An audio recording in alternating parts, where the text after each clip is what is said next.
Hey friends, I'm Courtney. And I'm Chloe. And we're here to tell you about the next part of the big God story. And today, we're going to hear about a man named Solomon. Oh, is this part about a king in a castle? Well, Chloe, there actually will be a king, and there will be a beautiful building, but not a castle. Today's part of the big God story is going to teach us about how our God is worthy of our worship. Are you ready for it? Absolutely. One day, a long, long time ago, there was a king named David. David. David was a good king. He was a king who won lots of battles. In fact, you may remember an earlier battle he won where he defeated a giant named Goliath. After many more battles, God made David king. David lived a long life and was a good king to the people of Israel. This story is about him and one of his sons, Solomon. Yeah!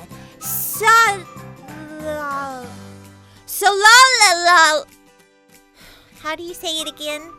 David's son's name was Solomon.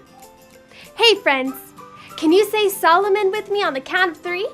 1, 2, 3. Solomon. Yes, we're learning about Solomon. Solomon was a wise king because he sought God in all of his decisions. So God gave David and his son, Solomon, a really big project.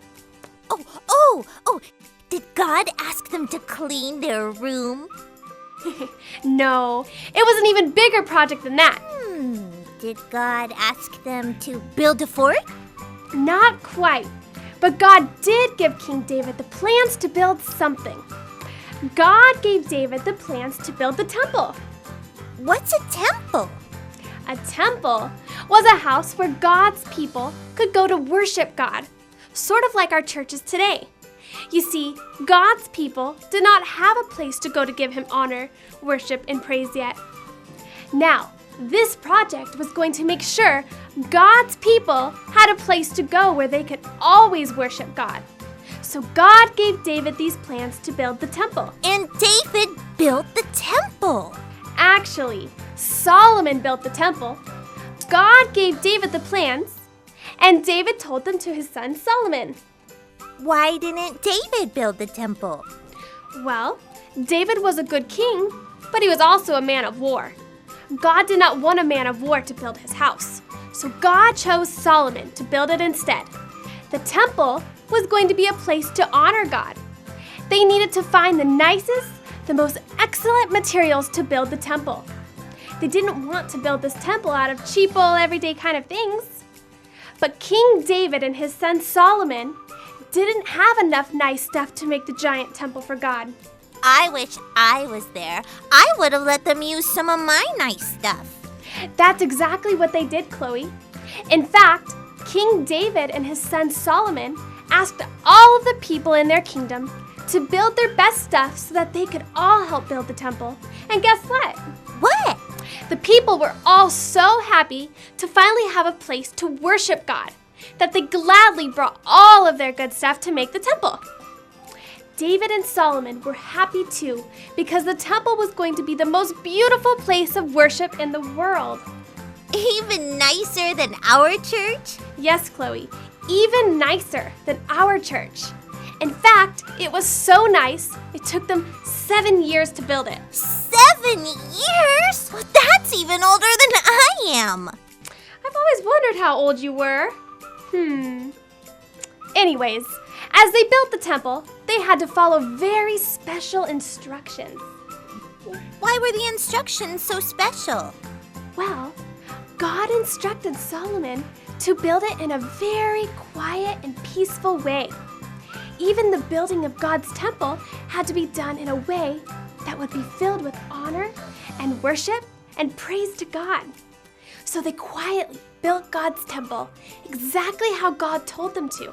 And in 7 years, they were finished and it was beautiful. Wow! Oh, sorry. Wow. You know, Solomon had led the people of Israel to build a temple, or a house of God. And God was greatly pleased. God was honored, and God was worshipped. Everyone in the kingdom understood that God was worthy of this great temple and worthy to be worshipped. Yeah, God was worthy of their worship.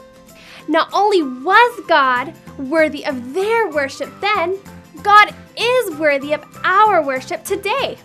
And He deserves our very best. You know, today we heard an exciting part of the big God story about a king and a kingdom and a beautiful temple for a greater and bigger and awesome God.